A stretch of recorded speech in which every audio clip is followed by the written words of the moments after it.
2019 తీర ప్రాంత నియంత్రణ నోటిఫికేషన్ ప్రకారం రూపొందించిన నూతన కోస్టల్ జోన్ మేనేజ్మెంట్ ప్రణాళికలో జిల్లా తీర ప్రాంత పరిరక్షణ, అభివృద్ధితో పాటు స్థానిక మత్స్యకారుల జీవనోపాధి భద్రతకు ప్రత్యేక ప్రాధాన్యత కల్పించడం జరిగిందని జిల్లా కలెక్టర్ షాన్మోహన్ సగిలి తెలియజేశారు. కలెక్టరేట్ విధాన గౌతమి సమావేశ హాలులో AP coastal zone management authority, national centre for sustainable coastal management, Chennai జిల్లా కాలుష్య నియంత్రణ మండలి సంయుక్త ఆధ్వర్యంలో జిల్లా కలెక్టర్ షాన్మోహన్ సమక్షంలో కాకినాడ జిల్లా తీరంలోని గ్రామాల ప్రజలతో కోస్టల్ జోన్ మేనేజ్మెంట్ ప్రణాళికపై ప్రజాభిప్రాయ సేకరణ కార్యక్రమాన్ని నిర్వహించారు.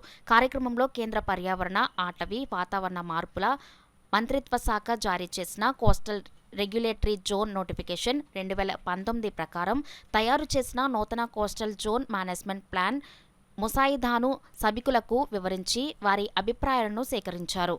ఈ సందర్భంగా జిల్లా కలెక్టర్ షాన్మోహన్ మాట్లాడుతూ టీఆర్జెడ్ నోటిఫికేషన్ 2011తో పోల్చితే 2019 నోటిఫికేషన్లో స్థానిక పరిస్థితులను పరిగణలోకి గైకుంటూ మరింత వెసులుబాట్లు కల్పించారని, అందువల్ల తీర గ్రామాల్లో నివసించే ప్రజలు, మత్స్యకారుల జీవనోపాధులకు నిబంధనల వల్ల ఎటువంటి అవరోధాలు ఉండబోవు అని అన్నారు.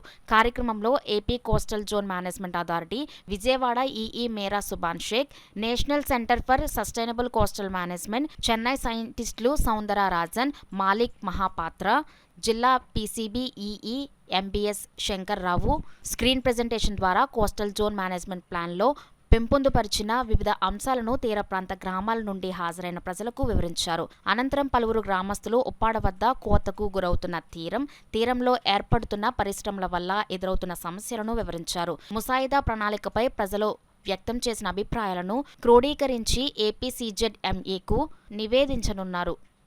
As a district collector, నేను చెప్తున్న అందరి with video recording with media ఎలాంటి ఫిషింగ్ రైట్స్ కానీ ఇక్కడ నుంచి ఇక్కడికి చేయొచ్చు అని కానీ ఇక్కడ నుంచి చేయొద్దని కానీ ఈ చట్టానికి దానికి సంబంధం లేదు.